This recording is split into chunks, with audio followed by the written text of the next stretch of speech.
বেশ কিছু সংশোধনী আনা হয়েছিল, যে সংশোধনীগুলো বাংলাদেশের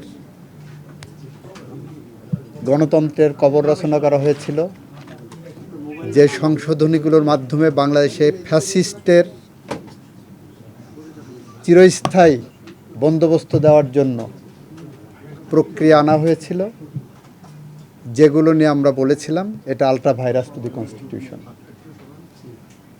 আমি অ্যাটর্নি জেনারেল থাকা অবস্থায় পাবলিক ইন্টারেস্ট লিটিগেশনে মিস্টার বদিউল আলম মজুমদার সহ যারা এই মামলা করেছিলেন এবং ইন্টারভেনার হিসেবে যারা ছিলেন অন্তর্বর্তীকালীন সরকারের পক্ষ থেকে, তখন আমাদের ইনস্ট্রাকশন ছিল যে এই সংশোধনীগুলো বাংলাদেশের মানুষের জীবনে বোঝা হয়ে আছে, গণতন্ত্রের পথে অন্তরায়। বাংলাদেশে গণতন্ত্র উত্তরণের জন্য অন্তর্বর্তীকালীন সরকার অবশ্যম্ভাবী, অন্তর্বর্তী সরকারের বিকল্প কিছু নাই। তখন আমরা সাবমিশন দিয়েছিলাম সেই লাইনেই। আমরা বলেছিলাম 7ক 7খ রাষ্ট্রদ্রোহিতা, এটা দিয়ে অ্যাবিউজ করা হবে, এটা ফ্যাসিজমকে চিরস্থায়ী বন্দোবস্তের একটা নীল নকশা। তো সেই জায়গাগুলো মহামান্য হাইকোর্ট বিভাগ বিবেচনায় নিয়ে কিছু বিষয় বলেছিলেন আলট্রা ভাইরাস দি কনস্টিটিউশন, বাতিল করে দিলেন সংশোধনীগুলো। কিছু বিষয় বললেন এটা পার্লামেন্ট সিদ্ধান্ত নেবে। আইনের জেনারেল ইন্টারপ্রিটেশন হলো পার্লামেন্ট এটা সিদ্ধান্ত নেবে, এটা বলার অবকাশ রাখে না, কারণ পার্লামেন্ট ইচ্ছা করলে এটা যে কোনো সময় বাতিল করতে পারেন।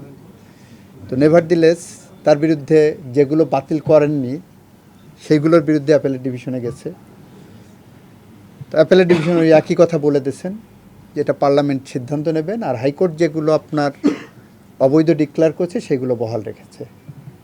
সুতরাং হাইকোর্টের রায় বহাল আছে, আর বাকি যেগুলো আছে সেগুলো আমরা সংবিধান সংশোধনীর মাধ্যমে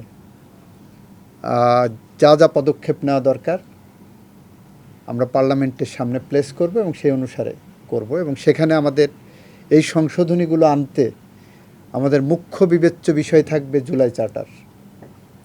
জুলাই সনদকে সামনে রেখে আমরা এই সংশোধনীগুলোকে কিভাবে মানুষের কল্যাণে, যুগোপযোগী, দেশের জন্য, স্বাধীনতা সার্বভৌমত্বের জন্য, গণতন্ত্রের জন্য, আইনের শাসনের জন্য, মানবাধিকারের জন্য, ন্যায় বিচারের জন্য আনা সম্ভব হয় সেটা আমরা পুঙ্খানুপুঙ্খভাবে বিবেচনা করে এবং পাবলিক কনসালটেশনের মধ্য দিয়েই আমরা সংসদে বিল আনব, এ আশ্বাস দিতে পারে। আর যেগুলো অবৈধ ডিক্লেয়ার হয়েছে এগুলো আমরা সংবিধানে সংশোধনী আনতে হবে।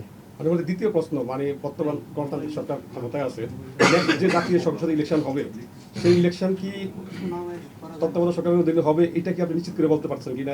ইনশাআল্লাহ, ইনশাআল্লাহ, ইনশাআল্লাহ, এটা আমাদের রাজনৈতিক অঙ্গীকার। আপনারা জানেন তত্ত্বাবধায়ক সরকার এটা বিএনপির আন্দোলনের ফসল। কিভাবে 91 সালের যে নির্বাচন হলো সেটা বিএনপির বেগম খালেদা জিয়ার নেতৃত্বে যে সংগ্রাম হয়েছিল সেই সংগ্রামের ফসল ছিল অন্তর্বর্তীকালীন সরকার। সেই কনসেপ্ট থেকেই তত্ত্বাবধায়ক সরকার প্রক্রিয়ায় গেছি। 96 সালে বিএনপি পার্লামেন্টে ত্রয়োদশ সংশোধনীর বিল এনেছিলেন, এনে নির্দলীয় নিরপেক্ষ তত্ত্বাবধায়ক সরকারের সাংগঠনিক রূপরেখা তৈরি করে দিয়েছিলেন। এবং বিএনপি এটার জন্য বিগত 16-17 বছর ধরে সংগ্রাম করেছেন। বেগম খালেদা জিয়ার নেতৃত্বে দেশ বাঁচাও মানুষ বাঁচাও যে স্লোগান দিয়ে আমরা নিরন্তর সংগ্রামের পথে হেঁটেছিলাম, সেই পথে হাঁটার মুখ্য লক্ষ্য ছিল যে আমার ভোট আমি দেব, যাকে খুশি তাকে দেব। এবং সেই প্রক্রিয়ায় ফেরার জন্য তত্ত্বাবধায়ক সরকারের বিকল্প কোনো পথ ছিল না। আমরা সেই জায়গাটা রাজনৈতিকভাবে অঙ্গীকারবদ্ধ। সেই সময় তো আইনটা পাশ হয়েছিল তত্ত্বাবধায়ক সরকার হিসাবে, এখন এটা কি তত্ত্বাবধায়ক সরকার থাকবে না অন্তর্বর্তী সরকার? রায়ে যেভাবে আছে আমরা সেটাকে বিবেচনায় নিয়ে যেটা করলে ভালো হয় সেটাই করব এবং এটা পাবলিক কনসালটেশনও দেব। আপনারাও সেটার পার্ট হবেন। এই সংশোধনী